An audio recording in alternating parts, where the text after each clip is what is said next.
Shalom saudara-saudaraku yang kekasih di dalam Tuhan. Hari ini saya live lagi di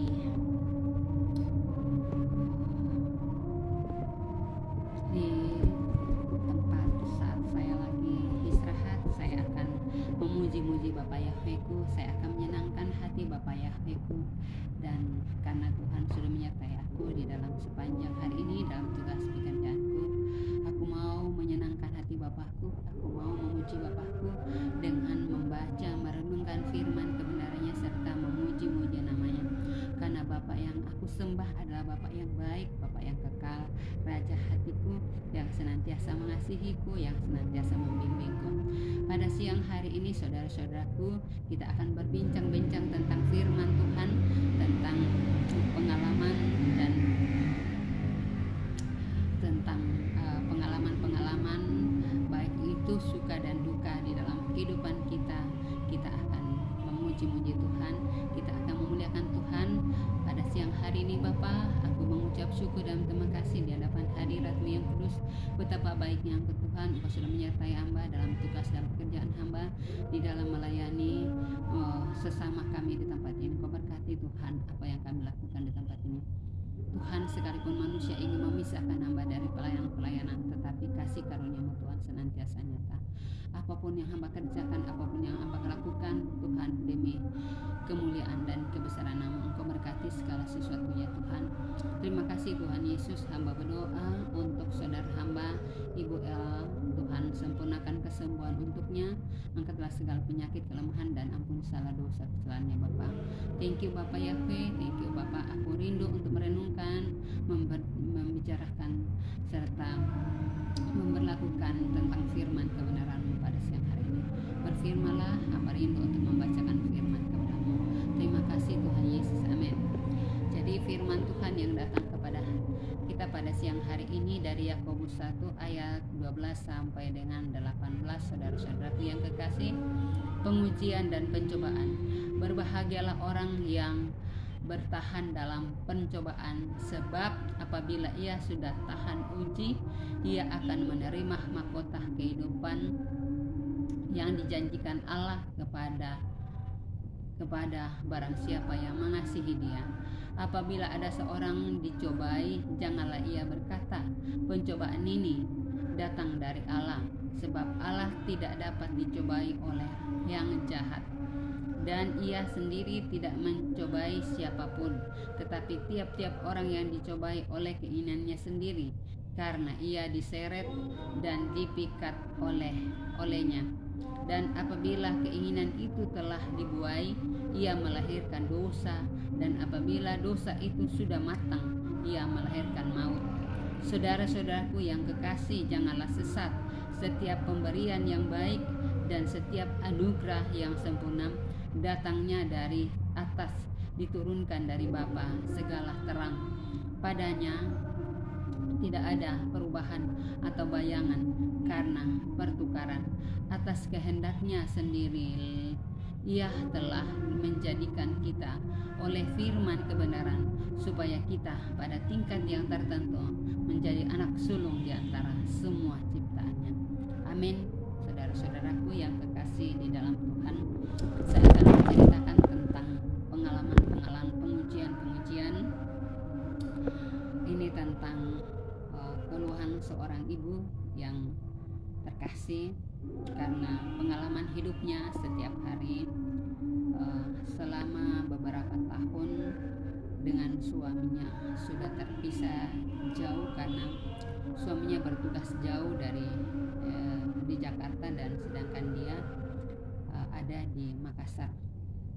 Pengalaman ibu ini menceritakan betapa pedih hatinya karena suami yang dikasihinya, suami yang dicintainya bermain afi asmara dengan perempuan-perempuan lain.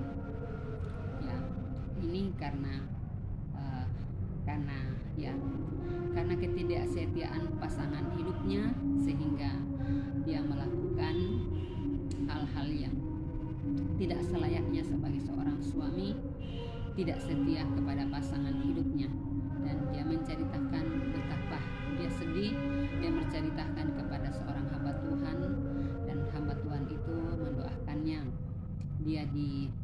dimaki oleh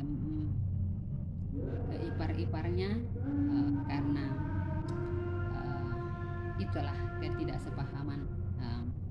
Jadi mereka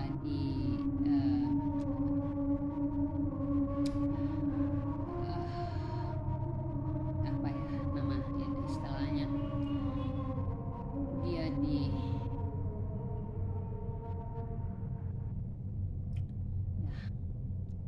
dikata jadi dia dianiaya lewat kata-kata ya, dianiaya oleh ipar-iparnya karena mengatakan bahwa dia itu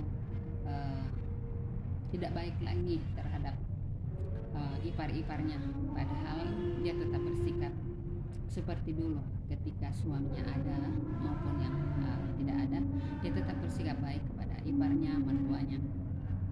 Tetapi itulah keinginan manusia, senantiasa mau membenarkan dirinya sendiri, sehingga keluarlah kata-kata yang tidak pantas keluar dari mulut kita sebagai anak-anak Tuhan. Tetapi karena saudara kita ini yang berkata-kata itu sudah menjual Tuhan Yesus, jadi dia seenaknya berkata-kata, mau-maunya dia mengatakan tai orang. Itu ya saudara-saudaraku. Jadi pengalaman ibu yang terkasih ini, dia dalam pengujiannya ya, dalam pengujian dan pencobaannya selama masa hidupnya, dia terpisah dari suaminya karena suaminya pergi menjalankan tugas jauh dari mereka, dan dia punya seorang putri dan dia sudah kuliah di Unhas, saudara-saudaraku. Tetapi dia tetap bersabar, dia tetap mengandalkan Tuhan, dia tetap percaya bahwa Tuhan tidak akan pernah meninggalkan. Sekalipun kadang untuk makan dan minum mereka harus bersusah-susah, karena saya memberikan pengalaman kepadanya, dan saya berkata supaya kamu tidak, karena dulu ibu ini adik ini ada bekerja dahulu, tetapi karena sesuatu hal dia sudah keluar dari pekerjaannya, akhirnya suaminya kadang mau mengerikan gajinya, kadang juga tidak, jadi mau-maunya suaminya mau mengerikan. Tetapi sebagai seorang ibu dan mempunyai seorang anak yang membutuhkan biaya hidup sehari-hari, karena anak ini sudah kuliah, jadi dia butuh biaya lebih daripada biasanya ketika di SD atau di SD. Tapi itulah kehidupan seorang manusia, mau-maunya. Tetapi karena kita tidak berjalan di rel kebenaran, kalau kita tahu tanggung jawab kita yang Tuhan berikan ketika kita berjanji di altar gereja, ketika kita diberkati, kita mau hidup bersama dengan pasangan hidup kita itu sekata, untung dan malangnya kita harus berjalan bersama-sama. Tetapi saat ini bukan lagi untungnya saja, tetapi malangnya yang diberikan kepada anaknya dan istrinya. Itu kenapa? Karena ada orang ketiga di dalam kehidupan mereka. Saudara-saudaraku yang kekasih, kalau dalam keluarga sudah ada orang ketiga, pasti masalah keluarga itu akan terjadi kebencian, yang akan terjadi ketidakadilan, yang terjadi itu sakit menyakiti saudara-saudaraku. Jadi saudara-saudaraku yang kekasih, Tuhan tidak pernah memberikan kita ujian dalam hidup kita, tetapi karena keinginan kita, karena kemauan kita ya saudara-saudaraku, sehingga kita terpisah dari pasangan kita. Kita tidak mau mengikuti suami kita karena kita menganggap anak saya, tetapi itulah karena alasan saudara-saudaraku. Jadi Tuhan berjanji dan berkata pada siang hari ini dari surat Yakobus yang telah diberitahukan kepada kita pada siang hari ini, bahwa berbahagialah orang yang bertahan dalam pencobaan, sebab apabila ia sudah tahan uji, ia akan menerima mahkota kehidupan yang dijanjikan Allah kepada barang siapa yang mengasihi Dia. Jadi kalau kita sudah tahan uji, kalau kita sudah tahan dalam pencobaan, berbagai pencobaan yang kita hadapi, karena pencobaan itu bukan dari Tuhan saudara-saudaraku, tetapi karena keinginan kita, karena keinginan pasangan kita, karena keinginan kita, sehingga kita mau jauh dari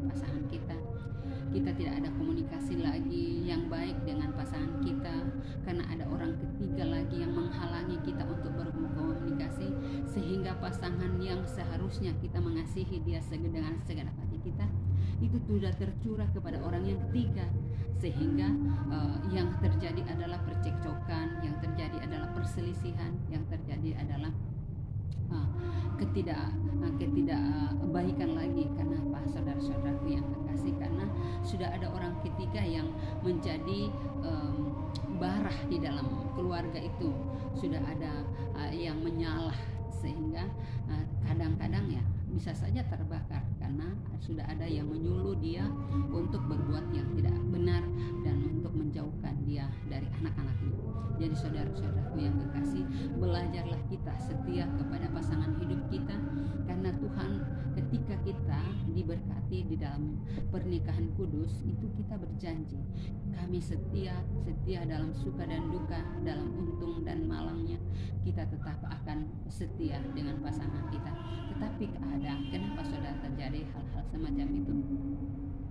Karena komunikasi, karena jaraklah yang membuat kita terpisah dari pasangan kita. Kita jauh, kita sudah tidak mengandalkan Tuhan dalam keluarga kita, kita sudah menjauh dari Tuhan, kita menjauh dari anak istri kita belajar bilang bekerja, tetapi hasil pekerjaan kita itu kita bagikan kepada orang lain, bukan lagi kepada istri kita, kepada anak kita yang harusnya menerima, karena itu adalah tanggung jawab kita sebagai seorang tua, sebagai seorang suami yang bertanggung jawab sebagai kepala keluarga, yang membiayai semua kebutuhan dalam kebutuhan rumah tangga kita, sebagai orang yang dipercayakan Tuhan untuk membiayai keluarga kita. Kita sudah jauh dari itu, saudara-saudaraku. Dan Tuhan berkata dan Tuhan berfirman pada siang hari ini kepada ibu yang terkasih ini. Tuhan, kemarin saya memberikan wejangan kepadanya, dan saya berkata bahwa Tuhan menghiburmu, Tuhan menjanjikan penghiburan kepadamu, dan Tuhan berkata engkau adalah orang yang berbahagia di dalam pencobaanmu, di dalam duka citamu, di dalam sakit hatimu. Tuhan menghibur engkau, menjanjikan kebahagiaan yang sempurna. Tuhan berkata, berbahagialah orang yang bertahan dalam pencobaan, sebab apabila ia sudah tahan uji. Dan kalau kita sudah tahan uji dalam pencobaan itu, ia akan menerima mahkota. Jadi kita akan menerima mahkota kehidupan dari Tuhan. Kalau kita sudah tahan uji, kita dijanjikan Tuhan kita Yesus Kristus itu mahkota. Kalau kita menjadi orang yang pemenang dalam kehidupan kita, maka kita akan mendapatkan mahkota di dalam pertandingan, apakah sepak bola atau pertandingan lari atau pertandingan apapun itu, kita pasti bertanding untuk mendapatkan hadiah, mendapatkan supaya kita menang. Dalam pemenangan itu, dalam pertandingan itu, kita berusaha untuk menjadi pemenang. Apakah kita nomor 1 atau apa, yang penting kita menang. Kita berjuang bagaimana caranya supaya kita menang di dalam pertandingan. Begitulah kehidupan kita, saudara. Jadi kehidupan kita ini adalah suatu pertandingan yang diizinkan Tuhan supaya kita bisa melaluinya. Dan bagaimana kita bisa melaluinya? Kita harus berjalan bersama dengan pemilik kehidupan itu, supaya kemanapun kita melangkah, apapun yang kita lakukan, kita berjalan bersama-sama dia. Kita memohon petunjuk dari Bapa Yahweh, Bapa Elohim, supaya kita bisa berjalan bersamanya. Tanpa bimbingan, tanpa pertolongan Tuhan dalam kehidupan kita, di dalam menjalani kehidupan ini, kita akan sia-sia. Jadi saudara-saudaraku, apapun yang kita hadapi dalam kehidupan kita, mari kita andalkan Tuhan, mari kita